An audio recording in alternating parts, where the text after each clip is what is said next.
आप कभी भी ये सोच के मत पढ़ना कि मैं पेपर तभी दूंगा या पेपर तभी दूंगी जब पढ़ाई बहुत अच्छी हो जाएगी। कंपटीशन बढ़ चुका है। हर बंदा एग्जाम देने के बाद उसको नहीं पता सिलेक्शन होगा कि नहीं होगा। आप आज की डेट में किसी भी परीक्षा की तैयारी करो, आप एसएससी लेवल को टारगेट करो। देखो, जैसे नंबर आए कभी भी ध्यान रखना, आप अगर ये सोच के पढ़ाई करोगे कि जब मेरे बहुत अच्छे नंबर आने लगेंगे या जब मुझे लगेगा मेरी पढ़ाई बहुत अच्छी हो जाएगी तब मैं टेस्ट लगाना चालू करूंगा, तो वो दिन कभी नहीं आएगा, है ना। आप कभी भी ये सोच के मत पढ़ना कि मैं पेपर तभी दूंगा या पेपर तभी दूंगी जब पढ़ाई बहुत अच्छी हो जाएगी या जब मैं बहुत अच्छे से सिलेक्शन के लिए तैयार हो जाऊंगा या हो जाऊंगी, वो दिन कभी नहीं आएगा। आप पढ़ाई करते जाओगे, टेस्ट देते जाओगे, परीक्षा देते जाओगे, सिलेक्शन होते जाएंगे। सिलेक्शन होने के बाद आपको लगता है कि अच्छा अपन तैयार हो गए क्या सिलेक्शन के लायक, है ना।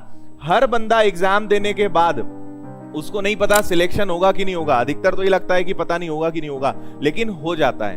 तो आप कभी भी ये मत सोचना कि हम तैयार होंगे तभी टेस्ट देंगे, एग्जाम देंगे।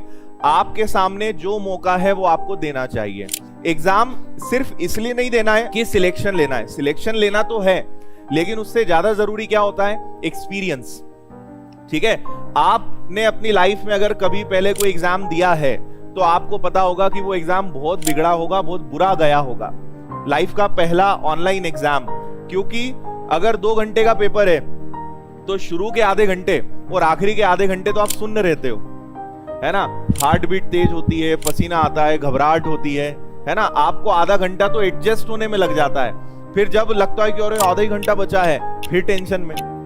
तो आप पेपर 1 घंटे देते हो और 1 घंटे टेंशन में रहते हो। तो जब आप बार बार एग्जाम दोगे, ये देखो, इसका कोई हल नहीं है। हर बंदा जो एग्जाम देता है उसको डर लगता है, हर बंदा टेंशन में आता है, चाहे वो कोई भी हो, चाहे मैं भी क्यों ना हो। लेकिन जब हम बार बार परीक्षा देते हैं तो हम उस प्रेशर को हैंडल करना सीख जाते हैं। हम सीख जाते हैं कि एग्जाम में अपने आप को कूल कैसे रखना है, अपने आप को काम कैसे रखना है, अपने आप को बैलेंस कैसे रखना है। तो वो आप कब सीखोगे? बार बार एग्जाम दोगे। मैं आपको सीधा सा बता रहा हूं, आप आज की डेट में किसी भी परीक्षा की तैयारी करो, आप एसएससी लेवल को टारगेट करो। उससे एसएससी की तैयारी तो होगी, लेकिन आगे चल के अगर उससे कोई छोटा एग्जाम भी है ना, उसका जीता जागता उदाहरण मैं सबको एक ही चीज बताता हूं। इस बार का एमपी पुलिस कांस्टेबल का एग्जाम हुआ था, है ना। अब एमपी पुलिस कांस्टेबल से वो सीजीएल मेंस के सवाल पूछ रहे हैं। मतलब आपको बनाएंगे कांस्टेबल, लेकिन आपका एग्जाम इनकम टैक्स इंस्पेक्टर का ले रहे हैं। समझ में आ रहा है? तो आप बड़े एग्जाम की तैयारी करिए, हाई लेवल के प्रश्न करिए, क्योंकि कोई भी अब वो जमाना गया कि कहीं इजी, कहीं टफ, कहीं कुछ भी आ सकता है। कंपटीशन बढ़ चुका है, गैप ज्यादा हो चुका है, पेपर टफ बनाना मजबूरी है, क्योंकि एक बार में 15 लाख 18 लाख लोग फॉर्म भरते हैं, तो उनकी मजबूरी है पेपर को टफ बनाना। तो आप अगर सोचोगे कि नहीं आसान आएगा, अपन तो उड़ा देंगे, तो तुम उड़ जाओगे पेपर में, है ना।